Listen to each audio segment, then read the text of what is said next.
Tangent से related कौन से थ्योरम देख चुके अपन? टेंजेंट थ्योरम क्या है? वही टेंजेंट थ्योरम, कोई भी लाइन जो रेडियस को परपेंडिकुलर होती है वो एंगल कितने का हो जाता है? 90 डिग्री। यानी जब रेडियस और टेंजेंट एक ही जगह आके मिलेंगे तो परपेंडिकुलर हो जाएंगे। इसका उल्टा, जब रेडियस और एक लाइन परपेंडिकुलर रहेंगे तो वो रेडियस को छोड़ के जो लाइन है वो क्या हो जाएगी? ये क्या था? Converse of tangent theorem. और क्या सीखा था टेंजेंट से रिलेटेड? Tangent segment theorem. देखो मत अब नोटबुक, क्या है टेंजेंट सेगमेंट थ्योरम? कि दो टेंजेंट्स अगर बाहर आके मिलते हैं तो वो दोनों भी एक दूसरे को कॉन्ग्रुएंट हो जाते हैं। तो अब है टेंजेंट सीकेंट थ्योरम। टेंजेंट और सीकेंट हम लोग 3.1 में समझ चुके हैं कि टेंजेंट क्या होता है और सीकेंट क्या होता है। कि अगर एक टेंजेंट और एक सीकेंट, ये है सीकेंट और ये है टेंजेंट, तो अगर एक टेंजेंट और सीकेंट आकर सर्कल के ऊपर मिल रहे यानी सर्कमफ्रेंस पे ही मिल रहे, तो उसके अंदर आने वाले आर्क का मेजरमेंट इस एंगल का मेजरमेंट जो है उससे हाफ हो जाएगा। जैसे ये है सपोज ए, ये है पॉइंट बी और ये है पॉइंट सी, और यहाँ है सपोज एक्स, तो measure of angle A B C will be equals to half of measurement of arc A X B. Clear है क्या? ये किसकी तरह दिख रहा है अपने को? कौन से थ्योरम की तरह दिख रहा है अपने को? इंस्क्राइब्ड एंगल की तरह दिख रहा है, ठीक है। लेकिन इंस्क्राइब्ड एंगल में और इसमें फर्क है, ठीक है। अभी इसका कन्वर्स क्या हो जाएगा कि अगर एक टेंजेंट और सीकेंट आके सर्कमफ्रेंस पे मिलते हैं तो एंगल का मेजरमेंट हाफ हो जाता है इंटरसेप्टेड आर्क से। इसका, हाँ, अगर एंगल का मेजरमेंट हाफ होता है किससे? इंटरसेप्टेड आर्क से, तो हम बोलेंगे कि वो एक टेंजेंट है और दूसरा, जैसे यहां पर एक लाइन है सपोज ए बी, ये सी, ये है यम, ए यम बी, ये क्या है? और डायमीटर है, और ये लाइन परपेंडिकुलर है, तो ये एंगल कितने का हुआ? ये आर्क कौन सा आर्क है? Intercepted arc. और कौन सा है? Semi circular arc. कौन सा है? सेमी सर्कुलर आर्क का डिग्री कितना होता है? 180। ये कितना है? तो मतलब ये एंगल इससे हाफ हुआ कि नहीं? तो अब हम बोल सकते हैं कि ये जो बाहर से लाइन जा रही है वो क्या है? टेंजेंट, और अंदर जो लाइन है वो क्या है? क्लियर है? अगर एंगल का मेजरमेंट हाफ होता है इंटरसेप्टेड आर्क से तो एक लाइन टेंजेंट और दूसरी लाइन सीकेंट, और अगर एक सीकेंट और एक टेंजेंट दिया है तो इस एंगल का मेजरमेंट इससे हाफ। ठीक है, समझ में आ रही है क्या चीजें? Next, internal division theorem. Internal division theorem कहां अप्लाई हो सकता है? जहां पर दो कॉर्ड आकर मिल रहे हैं, जैसे ए बी एक कॉर्ड है, सी डी एक कॉर्ड है, कहां आकर मिल रहे हैं? यहां पर। तो इंटरनल डिवीजन थ्योरम हमें बताता है कि दोनों में जो कॉमन पॉइंट है वहां से रीड करेंगे ये कॉर्ड को और वहीं से रीड करेंगे दूसरे कॉर्ड को, तो M A into M B will be equals to M D into M C. Clear है क्या? मतलब दोनों जो पॉइंट पर आके मिल रहे हैं, दोनों जो आकर पॉइंट पर मिल रहे हैं वहां से उनके प्रोडक्ट इक्वल हो जाएंगे कॉमन पॉइंट से। तो कॉमन पॉइंट से इस कॉर्ड को रीड करेंगे तो यम ए और यम बी इनका प्रोडक्ट इक्वल रहेगा एम सी और यम डी के प्रोडक्ट को। क्या है ये? हाँ, ये कहाँ यूटिलाइज होगा? जब दो कॉर्ड एक दूसरे को अंदर आकर टच हो रहे, बाइसेक्ट हो रहे नहीं हो रहे उससे मतलब नहीं। ठीक है, अब अभी एक क्वेश्चन सॉल्व किया था ना कि यहाँ पर एक आर्क दिया था, यहाँ पर एक आर्क दिया था, इधर एंगल का मेजरमेंट दिया था, वो भी तो इसी तरह क्वेश्चन था ना, इंस्क्राइब्ड एंगल वाला। तो वो कब यूज करेंगे और ये कब यूज करेंगे? हाँ, जब आर्क का मेजरमेंट हो तो इंस्क्राइब्ड एंगल यूज होगा, जब ये जो सेक्शंस बन रहे इनके मेजरमेंट हो तो फिर हम क्या यूज करेंगे? हाँ, जैसे यहाँ पर दिया है 5, यहाँ पर दिया है 8, यहाँ पे दिया है 4 और ये दिया है x की वैल्यू फाइंड आउट करो। तो अब ये पॉइंट जो दिया है ये इसके पॉइंट्स है, समझ में आ रहा है क्या? तो अगर इस तरह से दिया होता है तो हम क्या यूज करेंगे? Internal division theorem. अगर सेगमेंट्स के वैल्यू है तो, और आर्क के वैल्यू है तो हम इंस्क्राइब्ड एंगल ही यूज करेंगे। यहां पर भी सेम कॉमन पॉइंट दोनों में क्या है, यम, तो M sorry B, B A into B D is equals to B C into, clear है क्या? ये जो सीकेंड हमारा जा रहा है उसको पहले कंप्लीट करेंगे, B A into B D will be equals to B C into B D. इसको ऐसे भी पढ़ा जा सकता है, B D into B A will be equals to, clear है? ये है एक्सटर्नल डिवीजन थ्योरम। नेक्स्ट, अगर एक टेंजेंट और सीकेंट बाहर आके एक दूसरे को इंटरसेक्ट करते, टेंजेंट सीकेंट थ्योरम क्या है कि दोनों आकर सर्कमफ्रेंस में मिल रहे, लेकिन टेंजेंट सीकेंट सेगमेंट थ्योरम ये क्या है कि एक सीकेंट और एक टेंजेंट सर्कल के बाहर आके इंटरसेक्ट हो रहे, तो यहां क्या हो जाएगा, टेंजेंट स्क्वायर यानी BC square is equals to the product of secant square, यानी BD कॉमन पॉइंट से लेंगे, BD इंटू BA, या तो BA इंटू BD ऐसे भी लिख सकते हैं। Tangent square is equals to the product of the secant segments, जो सेगमेंट्स बन गए उनके प्रोडक्ट, और कॉमन पॉइंट से ही रीड करेंगे BD इंटू BA या तो BA इंटू BD, ऐसा रीड नहीं कर सकते BD इंटू DA, ऐसा रीड नहीं होगा, कॉमन पॉइंट से ही रीड होगा। क्लियर है क्या? Next, theorem of angles in alternate segments. देखो यहां पर इसमें टेंजेंट कौन सा है, BC is a tangent, secant कौन सा है, AB, तो ये जो सीकेंट और टेंजेंट से जो एंगल बन रहा है कौन सा है वो एंगल, एंगल ABC। अब ये सीकेंट को छोड़ के और टेंजेंट को छोड़ के, सीकेंट वाली लाइन छोड़ दो और टेंजेंट वाली लाइन छोड़ दो, इनको टच नहीं होना चाहिए, ऐसा एंगल कौन सा बचा, यमी बचा, तो वो एंगल इसको कॉन्ग्रुएंट रहेगा, यानी angle ABC is equal to angle AMB। समझ में आ रहा है क्या सभी को? यहां एक पॉइंट लेता हूं N, और यहां अगर एंगल ड्रॉ करेंगे तो ये जो एंगल रहेगा कौन सा, angle MBN is equal to angle APB। Clear है क्या सभी को? इसको बोलेंगे angles in alternate segments. Alternate segments क्यों बोला जाता है, क्योंकि सीकेंट जो होता है वो दो सेगमेंट्स बनाता है, एक लाइन है सीकेंट जो दो सेगमेंट्स बना रहा है, एक मेजर सेगमेंट और एक, हाँ, तो यहां पर एक एंगल आ रहा है, दूसरा एंगल इस सेगमेंट में आएगा, तो यहां का एक एंगल होगा। समझ में आ रहा है क्या? इसको बोलेंगे एंगल्स इन अल्टरनेट सेगमेंट्स।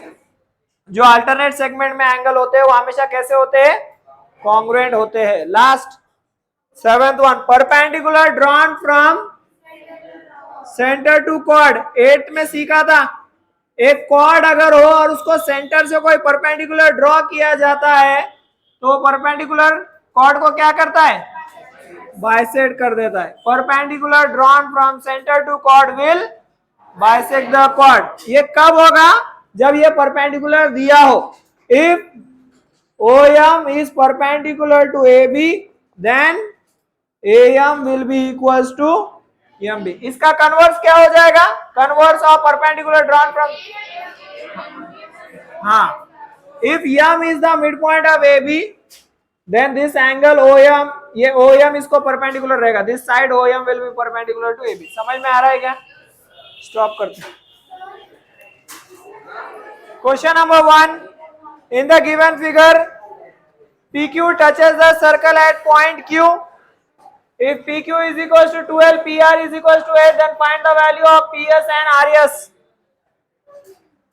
ये जो फिगर है अगर आप ध्यान से देखो तो PQ क्या है, tangent. In the given figure PQ is a tangent at point, कौन से पॉइंट पर टेंजेंट है, at point Q, and PS is a secant। एक सीकेंट और एक टेंजेंट बाहर आके टच होते हैं तो यहां पे कौन सा थ्योरम अप्लाई होता है, by tangent secant segment theorem. Tangent secant segment theorem के हिसाब से हमारा टेंजेंट का स्क्वायर यानी PQ square will be equals to PR into PS। हाँ, 12 whole square is equals to 8 into PS 144 is equals to 8 into PS 8 इधर लाओ 144 by 8 is equals to PS 18 is equals to PS की value है 18। अगर ये पूरे PS की value 18 है तो SR फाइंड आउट कर सकते हैं। Length of PS is equal to length of PR plus length of RS। Reason है R is in between P and S। इसकी वैल्यू है 18। इसको इक्वेशन 1 दे दो। 18 is equal to 8 plus length of RS from equation 1। हाँ 18 minus 8 is equal to length of RS 10 is equal to length of RS। तो RS की value है 10 और PS की वैल्यू है 18। समझ में आ रहा है क्या ये? In the given figure, chord MN and RS intersect at D. If the length of RD is 15, DC is 4 and MD is 8, what is the length of DN? ये सेगमेंट्स के बारे में इंफॉर्मेशन है। कौन सा थ्योरम यूज करेंगे? In the given figure, chord MN and RS intersect each other at point D by internal division theorem. Internal division theorem के हिसाब से अगर इसको सॉल्व करेंगे तो कॉमन पॉइंट से रीड करो कैसे हो जाएगा। dm into dn is equal to dr into ds। md और dm मतलब एक ही है, rd और dr मतलब एक ही है। बोलो कौन से वैल्यू है? rd 15, ds 4, md यानी dm कितना है और dn हमें फाइंड आउट करना है। तो dn फाइंड आउट कर दे। तो 8 इंटू dn इज 8 dn 15 4 जा dn is equal to 60 by 8 dn is equal to 7.5। ये हमारा फर्स्ट वन का आंसर है। लिख कर ले लो। सेकंड वन बता दो।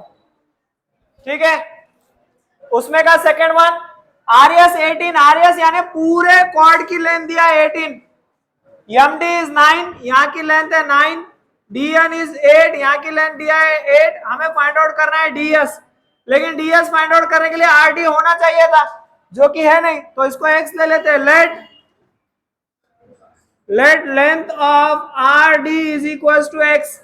अगर ये X है तो ये कितना होगा हम फाइंड आउट कर सकते हैं, क्योंकि पूरी लेंथ है हमारे पास।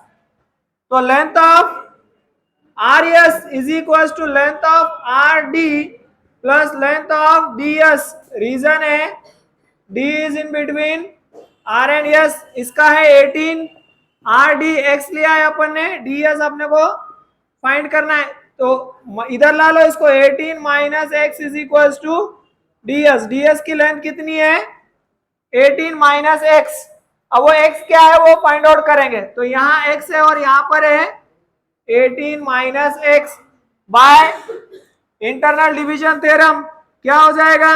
dm into dn will be equals to, या पहले dr का लिख लो, dr into ds will be equals to dm into dn। dr की वैल्यू है कितनी है? x इंटू ds की वैल्यू है कितनी है? 18 माइनस x। इसको दो इक्वेशन 1, इसको दे दो equation number 2 is equal to dm की value 9 into 8 from equation 1 and 2। इसको सॉल्व करेंगे। 18 into x 18x minus x square is equal to 9 8 जा 72। ये सारे टर्म उधर लेकर जाओ तो plus x square minus 18x plus 72। यहाँ कुछ नहीं मतलब 0, that is x square minus 18x plus 72 is equal to 0। कौन सी इक्वेशन है? किसके फैक्टर्स फाइंड आउट करना है? 72 के ऐसे फैक्टर जिसका आंसर 18 आता हो। हाँ 12 6 first sign minus, second sign plus, bigger number minus, smaller number minus. तो x square minus 12x minus 6x plus 72 is equal to 0। ये दोनों में कॉमन क्या है? x। तो दोनों में से कॉमन x ले लो। अंदर बचा है x माइनस 12 यहाँ फर्स्ट साइन है माइनस, दोनों कौन से टेबल में जाएंगे 6 के, तो 6 x minus 12 is equal to 0, ये दोनों में कॉमन है ब्रैकेट, x माइनस 12 दूसरा ब्रैकेट है x minus 6 is equal to 0, so x minus 12 is equal to 0 और x minus 6 is equal to 0, x is equal to 12 और x इज इक्वल टू 6, ये x की वैल्यू है, x मतलब किसकी value R D की value, therefore length of R D is equal to 12 और 6, are D की वैल्यू कितनी है 12 और 6, तो अगर 12 लेते हैं तो दूसरी वैल्यू 6 हो जाएगी और इसको 6 लेते हैं तो दूसरी वैल्यू 12 हो जाएगी, तो इसको निकालते हैं D S is equal to 18 minus x, तो अगर 12 रखते हैं तो 18 minus 12 that is equal to 6, D S is equal to 6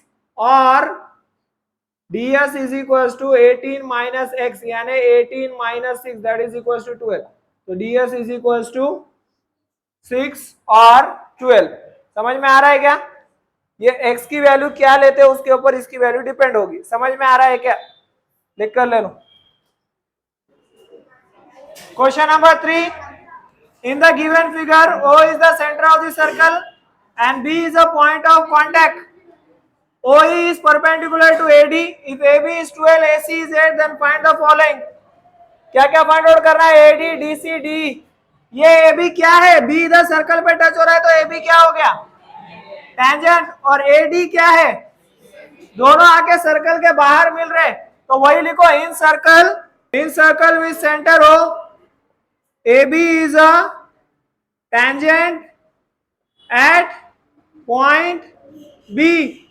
AD is a secant, दोनों आकर बाहर मिल रहे, कैसे सॉल्व होगा, by tangent secant segment theorem, बोलो क्या हो जाएगा AB स्क्वायर, हाँ AC इंटू AD, AB की वैल्यू है अपने पास कितनी है 12 square is equal to AC की भी है 8 इंटू AD, हाँ 144 is equal to 8 into AD, 8 इधर लेकर आओ, 144 by 8 is equal to AD, अभी सॉल्व किया ऐसा क्वेश्चन, जस्ट कितना हुआ 18 is equal to AD, same type का क्वेश्चन है, सिर्फ ये लाइन एक्स्ट्रा दिया बस, तो भी कंफ्यूज है अपन, सिर्फ एक लाइन एक्स्ट्रा है फिगर में, वो ये लाइन है वही बस, हाँ अब क्या निकालना है अपने को, DC निकालना है अपने को, सेकंड वन है DC कैसे निकालेंगे, length of AD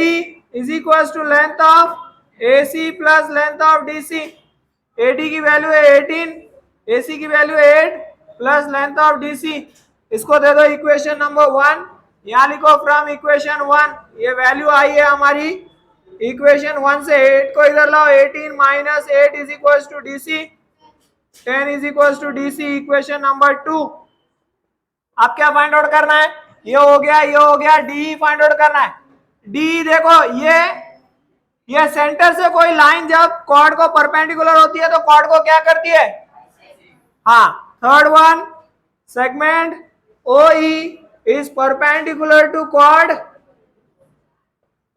DC, a line perpendicular from center to chord will bisect the chord, वो उसको बाइसेक्ट कर देगी, सो कॉर्ड को बाइसेक्ट करना मतलब कॉर्ड को दो इक्वल पार्ट में डिवाइड करना, तो DE is equal to EC is equal to half of DC, दोनों भी हाफ हो जाएंगे, DC का वैल्यू है अपने पास कितना है 10, तो DE is equal to EC is equal to half into 10, कितना हो गया 5, तो DE और EC दोनों की वैल्यू, EC तो पूछा नहीं है DE पूछा है, पर दोनों की वैल्यू कितनी है 5 है, ठीक है।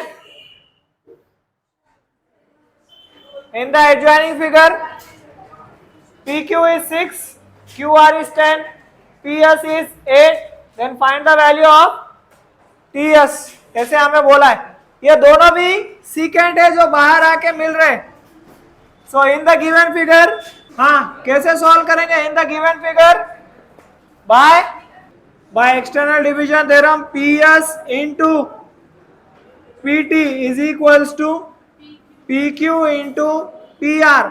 इसकी वैल्यू नहीं पता पी एस की, तो पी एस लिखो, पी टी की वैल्यू है 8, पी क्यू की वैल्यू 6, पी आर की वैल्यू नहीं है तो पहले फाइंड आउट कर लो। Length of P are is equal to length of P Q plus length of Q R. Reason क्या है? Q is in between P and R. हाँ, 10 प्लस 6 कितना हुआ? 16। तो पी आर की वैल्यू कितनी है? तो यहां लिख दो 16 फ्रॉम इक्वेशन 1। सॉल्व कर लो, 8 को उधर लेके जाते हैं।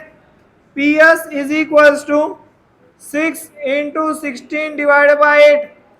बोलो, सॉल्व कर लो। 2 3 जा 2, 4 जा। P S is equal to 3 into 16 by 4। 4 के टेबल में 4 1 जा, 4 4 जा। पी एस, हाँ, पी एस की वैल्यू है, सॉरी पीटी की वैल्यू चाहिए अपने को। पीटी इज इक्वल्स टू, हाँ कितना हो जाएगा ये? 12। पीटी की वैल्यू कितनी हो जाएगी? 12। अपने को क्या फाइंड आउट करना है? S T. तो length of PT is equal to length of P S plus length of S T. Reason है S is in between P and T. PT की वैल्यू इसको दे दो 2, 12, 8 plus length of S T from equation 2। इसको इधर लेके आओ, 12 minus 8 is equal to length of S T, 4 is equal to length of S T. तो S T की वैल्यू कितनी है? 4 है। समझ में आ रहा है क्या? लिख कर ले लो पूरा। इन the given figure D F is a tangent, E F is a diameter, ये टेंजेंट सेगमेंट है और E F is a diameter, ठीक है। देन प्रूव दैट, अगर ये डायमीटर है, ये टेंजेंट है और रेडियस की वैल्यू अगर r है, रेडियस की जगह अगर r लिखा जा सकता है, then prove that d into G is equal to 4r square. पहले तो लिखते हैं क्या क्या हमको गिवन है। क्वेश्चन नंबर 5 गिवन क्या क्या दिया हुआ है बोलो। h is the centre of the circle, figure से दिख रहा है h is the centre of the circle. हाँ, और क्या दिया हुआ है? Segment EF is the diameter. हाँ, और segment DF is a tangent segment. Given है ये पूरा। और radius of a circle is R, radius is equals to R, radius की जगह R लिख सकते हैं। टू प्रूव, इतना ही दिया हुआ है। टू प्रूव नाउ, हाँ क्या प्रूव करना है? d into G is equal to 4r square. Proof start करते हैं। In circle with centre h, हाँ, segment EF is a diameter given. अगर ये डायमीटर है तो EF की वैल्यू 2 रेडियस हो जाएगी, बिकॉज डायमीटर की वैल्यू डबल होती है रेडियस से। यहां लिखो diameter is equal to 2 into R. तो EF जो है डायमीटर है, तो डायमीटर की वैल्यू 2 रेडियस है, तो EF की भी वैल्यू कितनी हो गई? 2r। इक्वेशन 1। और नेक्स्ट क्या करेंगे अभी? DF is a segment, DF is a tangent to circle at point F। ये टेंजेंट है, ये रेडियस जाके इसको लग रहा है, ये एंगल कितने का हो जाएगा? कैसे? By tangent theorem angle F will be equals to 90 degree. Equation number 2। तो अगर ये 90 है तो ये ट्रायंगल कौन सा हो गया? Therefore, triangle DFE is a right angled triangle। तो अगर ये राइट एंगल ट्रायंगल है तो इसके ऊपर कौन सा थ्योरम एप्लीकेबल हो सकता है? हाँ, Pythagoras theorem. By Pythagoras theorem. हाँ, क्या हो जाएगा बोलो? Hypotenuse square. हाइपोटेनियस कौन सा है इसमें? D square is equals to D of square plus E of square. Hypotenuse square is equals to side 1 square plus side 2 square. DE as it is DE लिख दो, क्योंकि डीई अपने को चाहिए, यहां प्रूव करते हुए अपने को डीई चाहिए। Is equals to D of की जगह क्या लिख सकते हैं वो देखेंगे। तो D of square plus E of की जगह क्या लिख सकते हैं? 2r लिख सकते हैं, 2r होल स्क्वायर। सॉल्व कर लो इसको। डी का square D square, D of का स्क्वायर डी ऑफ का स्क्वायर, डी ऑफ स्क्वायर 2 का स्क्वायर 4r का स्क्वायर। ये हो जाएगा हमारा सपोज इक्वेशन नंबर ए। अब इसमें से जो जो हमें चाहिए वो रखेंगे, जो हमें नहीं चाहिए उसको निकालने की कोशिश करेंगे। देखो हमें क्या क्या चाहिए? डी चाहिए, तो डी तो है इसमें, स्क्वायर आ रहा है वो अलग बातें देखेंगे। डी ऑफ चाहिए क्या? नहीं चाहिए। 4r स्क्वायर चाहिए क्या? तो हाँ चाहिए। तो आपने को इसमें से क्या चेंज करने की जरूरत है? तो डी ऑफ की जगह अपन क्या लिख सकते हैं? हाँ, बाय नाउ बाय कौन से थ्योरम से करेंगे? By tangent secant segment theorem. हाँ बोलो क्या हो जाएगा? D of square will be equals to D G into D. समझ में आ रहा है क्या? ये हो जाएगा हमारा equation B. From equation A and B क्या कर सकते हैं बोलो? अभी इक्वेशन ए और बी, डी एफ की वैल्यू चेंज कर सकते हैं अपन। डी एफ की जगह क्या लिख सकते हैं? So D square is equals to D G into D plus 4r square. अब ऐसे भी नहीं चाहिए, अब अपने को डी तो चाहिए, डी इधर भी आ गया इधर भी आ गया, इसको रहने दो। अपने को क्या नहीं चाहिए? तो ये फिर से चेंज करना पड़ेगा अपने को। इसको चेंज करने के लिए क्या करेंगे वो बोलो? dg की वैल्यू निकालेंगे। dg ये लाइन पे आ रहा है, तो ऐसे ही रखते हैं, dg की वैल्यू फाइंड आउट करते हैं। इसको दे दो इक्वेशन सी। सपोज dg की वैल्यू फाइंड आउट करने के लिए हम लिखेंगे de इज इक्वल्स टू हाँ dg प्लस g। रीजन क्या है? ठीक है, अपने को किसको चेंज करना है यहाँ पर? तो dg की वैल्यू चाहिए, तो dg यहीं रहना दो, उसको इधर लेके आओ। d minus g is equals to equation D. Suppose from equation C and D क्या हो जाएगा? सी और डी से या dg को निकाल दो। D square as it is. हाँ इधर क्या लिख सकते हैं? हाँ डी, इसको ब्रैकेट दे दो, D minus G into D plus 4r square. Solve कर लेंगे अभी। D square is equal to, इससे इसको मल्टीप्लाई कर दो, D into D minus D into G plus, अभी अपने को राइट हैंड साइड में सिर्फ 4r स्क्वायर चाहिए, तो बाकी जो भी बच रहा है उसको इधर लेके रहो।